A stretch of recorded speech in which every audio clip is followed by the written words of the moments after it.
le voyez, et improvise même un chant à l'honneur du président de la République. Ça fait partie de l'ambiance. Ce n'est pas un hymne national, mais c'est un hymne du parti. Le public est debout et bientôt ce sera le tour de l'hymne national avant que la session ne commence. Là, c'est la ferveur, hein. La jeunesse et cette ferveur.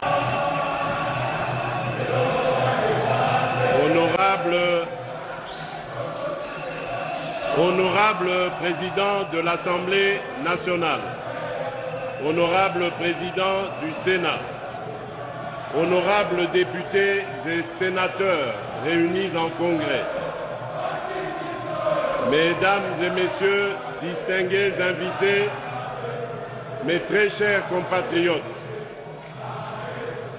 pour terminer ce discours sur l'état de la nation,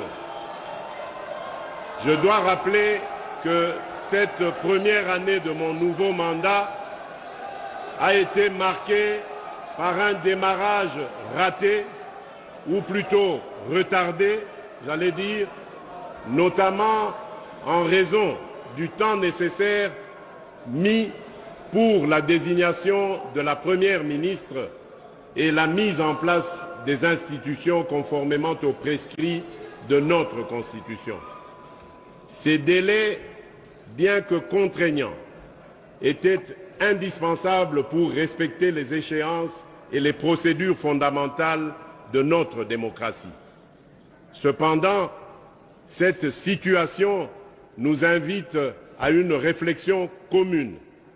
Il est peut-être temps d'engager une réflexion nationale sur une réforme constitutionnelle. Oui, le chef a accompli son devoir constitutionnel de s'adresser à la nation à travers la représentation nationale. Et il a essayé de faire le bilan de ces 6 engagements pris à partir de sa campagne, lors de son investiture, des engagements qui ont été traduits par les gouvernements en action, en activité. Et là, il a fait le bilan. Et il a également jeté des bases ou donné des perspectives pour l'avenir. Non, bon, les problèmes, on a suivi le grand oral du chef et ce qu'on a déploré, on déplore toujours que des actions et des projets qui sont réalisés, qui sont menés, ne sont pas répartis de manière équitable dans l'ensemble des provinces du pays. Donc là, nous avons suivi, lorsqu'on doit mener des actions dans 2-3 provinces alors qu'il y en a 26, là, il se pose un problème. Donc là, nous pensons qu'il y aura l'équité.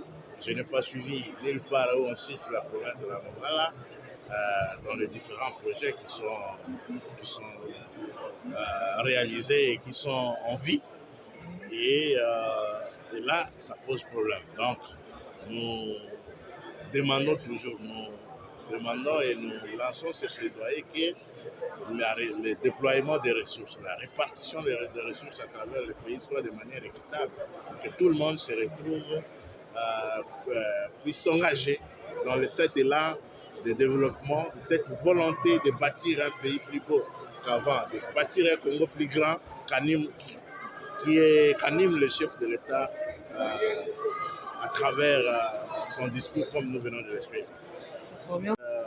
Il y a un article, je pense l'article 218 si je ne me trompe pas, de la Constitution, qui indique le moment d'engager les débats par rapport à la révision de la Constitution.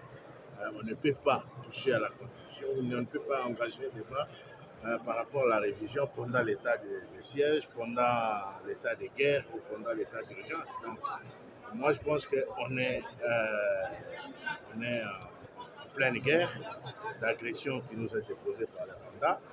Et nous pensons que les moments de la mise en place de cette commission pour réfléchir sur le changement de la Constitution puissent avoir lieu au moment où on aura le contrôle de toute l'étendue de 345 millions de kilomètres carrés du pays pour engager ce débat. Parce que pour le moment,